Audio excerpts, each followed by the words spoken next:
नमस्कार दोस्तों, आप देख रहे हैं शार्प मीडिया न्यूज और आपके सामने आज एक बार फिर से हैं प्रदीप शुक्ला जी, जो बार एसोसिएशन अध्यक्ष पद के सिधौली से प्रत्याशी हैं और हमारे साथ हैं एक खास बातचीत में। इनसे हम जानेंगे कि अधिवक्ताओं के लिए विशेष रूप से ये क्या करेंगे, समाज को अधिवक्ताओं से कैसे जोड़ेंगे और बार एसोसिएशन का जो मायना है वो हम लोगों को समझाएंगे एक आसान भाषा में। तो शुक्ला जी, बहुत बहुत स्वागत है हमारे शो पे।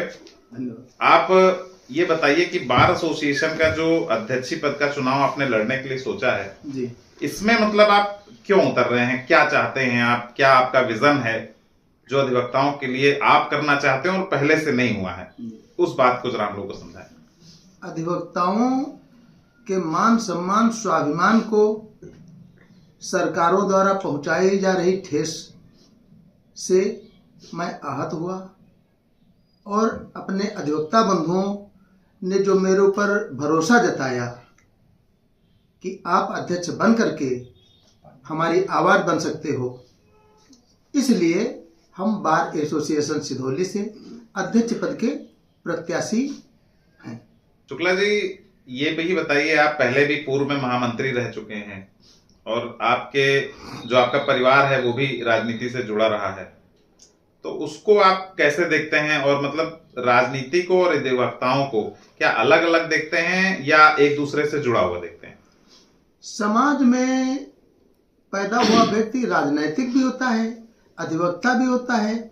सब प्रकार के व्यक्ति समाज से ही निकलते हैं और प्रत्येक व्यक्ति के जो भी सफल व्यक्ति हैं उनके समाज के प्रति दायित्व होते हैं। उसी दायित्व को निर्वहन करने के लिए, गरीबों की आवाज़ बनने के लिए, पीड़ित को न्याय दिलाने के लिए, जिसकी कहीं कोई नहीं सुनता है उसको न्याय दिलाने के लिए हमने अधिवक्ता का चोला पहन रखा है। शुक्ला जी, अधिवक्ताओं पे हमारे बॉलीवुड में बहुत सारी मूवी बनी हुई हैं, जैसे जॉली एलएलबी 2 करके। अक्षय कुमार ने अधिवक्ताओं का एक बहुत अच्छा और बेहतरीन चेहरा पेश किया है समाज के सामने, लेकिन समाज जो है अधिवक्ताओं को असलियत में किसी और तरह से देखता है। इसके बारे में क्या कहना चाहेंगे? देखो, जो अक्षय कुमार जी ने जॉली एलएलबी बनाई है, मैंने भी देखी है। उसमें आप उस अधिवक्ता का किरदार तो देख रहे हो जो लालच में देश विरोधी लोगों की मदद करता है, उनकी पैरवी करता है, जायज और नाजायज।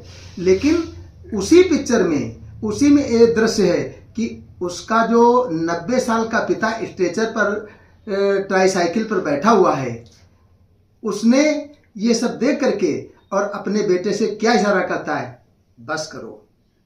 ये भी दृश्य देखना चाहिए समाज को। वो अधिवक्ता हैं जो अत्याचार, देशद्रोह को बढ़ावा देते हैं पैसे के लालच में, और उनका बाप है, उसने उस अनैतिक कृत्य के लिए अपने बेटे को भी रोकने का काम किया है उसी फिल्म में। बिल्कुल, और उसी फिल्म में हम लोगों ने जज का भी एक अच्छा रूप देखा है, जिसने मतलब इतनी बड़ी हियरिंग को किस तरह से पूरी रात भर सुना।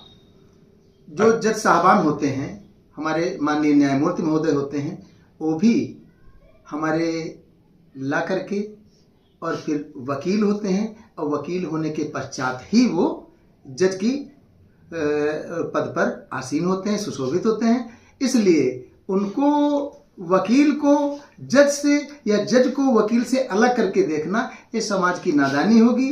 मैं ही माननीय हाई कोर्ट और सुप्रीम कोर्ट में अपनी प्रैक्टिस के आधार पर जज नियुक्त होता हूँ, और जो वकील होता है वही जज होता है, और जज होकर के अपने कर्तव्यों और संवैधानिक संरक्षण का दायित्व भी निर्वहन करता है। इसलिए बार और बेंच एक सिक्के के दो पहलू हैं और दोनों एक नदी के किनारे हैं जो सदैव आमने सामने रहते हैं, मिल नहीं सकते, क्योंकि उनके मिलने से न्याय की हत्या होगी। तो हम अधिवक्ता हैं और हमारा बैठा हुआ भाई वो न्यायमूर्ति है। मतलब समाज की मदद दूर दूर से करेंगे? नहीं, हमारा मतलब नदी के दो किनारों की तरह पैरेलल चलेंगे, लेकिन मिल नहीं सकते।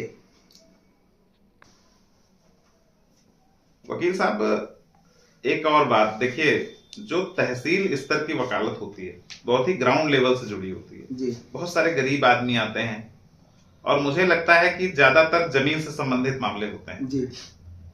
और उसके आगे फिर हाई कोर्ट होता है, उसके आगे फिर सुप्रीम कोर्ट होता है। सुप्रीम कोर्ट में हालांकि जो हम लोग देख रहे हैं न्यूज के माध्यम से, अभी तक तो मैं सुप्रीम कोर्ट नहीं गया, ना मेरा कोई ऐसा मामला पड़ा, लेकिन फिर भी जो हम लोग देखते हैं सुप्रीम कोर्ट बहुत बड़े बड़े मामलों में डिसीजन लेता है। लेकिन जो तहसील स्तर की वकालत है इसको और बड़े लेवल की वकालत को कैसे डिफरेंशिएट करते हैं आप? देखो, हम ग्राउंड जीरो हैं, फाइल हम तैयार करते हैं। हम यहाँ से अपने रेवेन्यू कोर्ट की भी फाइल तैयार करते हैं और सिविल कोर्ट की भी फाइल तैयार करते हैं और उसी पर चाहे वो कमिश्नर हो, चाहे वो माननीय हाई कोर्ट हो, चाहे सुप्रीम कोर्ट हो, उस पर विचारण होता है। लेकिन जैसे नींव की ईंट होती है तो बिल्डिंग आप बड़ी बड़ी देख सकते हो, लेकिन उसकी नींव में तहसील का ही वकील होता है जो फाइल बनाता है। वो आगे बढ़ते बढ़ते जिला जाती है, माननीय हाई कोर्ट जाती है, सुप्रीम कोर्ट जाती है, उसी पे विचारण होता है। इसलिए मैं समाज से और आपसे भी स्पेशली ये कहता हूं कि माननीय हाई कोर्ट के जो वकील साहब हैं वो बहुत अच्छे हैं या कि तहसील का जो वकील है वो बुरा है, इसमें फर्क करना छोड़ देना चाहिए समाज को। हम ग्राउंड बनाते हैं और उसी पे आगे बड़े बड़े डिसीजन होते हैं। बिल्कुल बिल्कुल, आपके कहने का मतलब नींव की ईंट को कोई नहीं देख पाता, लेकिन सबसे ज्यादा भार उसी पे होता है। बहुत अच्छा है।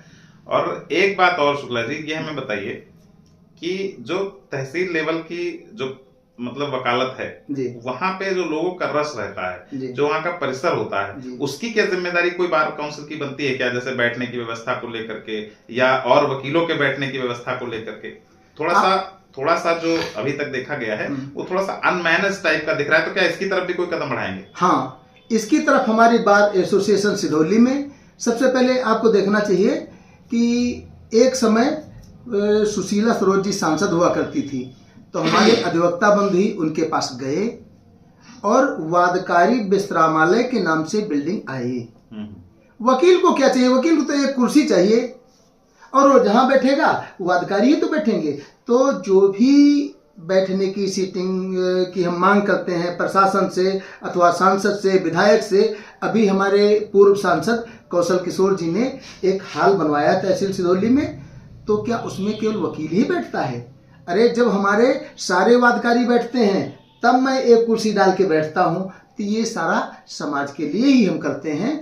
और अभी हमारे तहसील परिसर में सिधौली में बैठने की व्यवस्था कम है। सीट वो जो टीन डलाई गई थी वो टूट गई है, उसकी मरम्मत का काम होने की आवश्यकता है। प्रशासन से अथवा सांसद और विधायक से हम निवेदन करेंगे, आग्रह करेंगे कि कृपया तहसील सिधौली में अपने समाज हित में, न्याय हित में बिल्डिंग दें। वकील भी बैठेगा, वादकारी भी बैठेगा और जब से दोनों लोग बैठेंगे तभी तो उसके समस्याओं का निस्तारण हम करेंगे। बिल्कुल दोस्तों, ये थे हमारे साथ प्रदीप शुक्ला जी, बार एसोसिएशन के अध्यक्ष पद के प्रत्याशी। हम सभी लोगों को उन्होंने बताया कि बार एसोसिएशन को कैसे समाज से जोड़ेंगे। पत्रकार जी, एक काम और करेंगे। जी जी जी बताइए। एक थोड़ा सा हमारा और भी मिशन है कि अगर हमारे अधिवक्ता बंधुओं ने हमको अध्यक्ष चुना तो उनके सर्वांगीण विकास के लिए, जैसे जो पढ़ करके सीधे आ गए तो किताब में तो कानून का पाठ पढ़ा है लेकिन उनको भौतिक जानकारी नहीं, जमीनी सच्चाई से रूबरू नहीं होते, उनको प्रशिक्षित करने का काम करेंगे। विधिक उनको सलाह मशवरे की व्यवस्था होती उसकी भी कोशिश करेंगे। और दूसरी चीज ये करेंगे कि समाज से पैदा हुए हैं तो हमने अपने पिछले कार्यकाल में भी एक पुस्तिका छपवाई थी सिद्धावली। हमने इसका सर्च कराया गजट में, सिधौली का सही रूप क्या है, तो पता चला सिद्धों की अवली यानी सिद्धावली नाम से इसका नाम पहले था। हमने सिद्धावली पत्रिका निकलाई और उस पत्रिका में अपने इस क्षेत्र के, जिले के और अपनी तहसील सिधौली के जो मूर्धन्य विद्वान अथवा अपने अपने विषय में जो पारंगत लोग थे उनको हाईलाइट करने का काम किया। जैसे कैप्टन मनोज पांडे परमवीर चक्र पा करके और पूरे भारत में हमारे नौजवानों को आधे सेंटीमीटर की छूट मिलती है, उनको हमने हाईलाइट करने का काम किया। कुंवर चंद्र प्रकाश सिंह जी जो पैसिया के रहने वाले हैं, वो बहुत बड़े साहित्यकार थे। लखनऊ विश्वविद्यालय में कोर्स में उनका लेसन चलता था, उसको पढ़ करके हम ग्रेजुएट हुए। हमने नरोत्तम दास जी को पढ़ा है, हमने पढ़ीस जी को पढ़ा है, और हम अपने यहाँ के अच्छे अच्छे लोग जितने भी लोग हैं उनको हाईलाइट करने का काम करेंगे। और समाज में जो हमारा कोई नहीं सुनता, जिसकी सब कहीं से ठोकर खाते आता है, उसको न्याय दिलाएंगे, उसको गले लगाएंगे और उसके हितों का संरक्षण करने का काम भी हम करेंगे। तो ये थे हमारे साथ प्रदीप शुक्ला जी, जिन्होंने बार एसोसिएशन को सीधे समाज से जोड़ने के लिए क्या क्या कदम उठाएंगे ये उन्होंने हमको बताया, और जो वकालत की जो ऊंची सीढ़ी है और जो नीची सीढ़ी है उसको किस तरह से ये देखते हैं और कैसे ये जोड़ेंगे उसको भी हम लोग को समझाया। आप देख रहे हैं शार्प मीडिया न्यूज, मैं हूं विवेक सिंह, सबसे तेज सटीक खबर।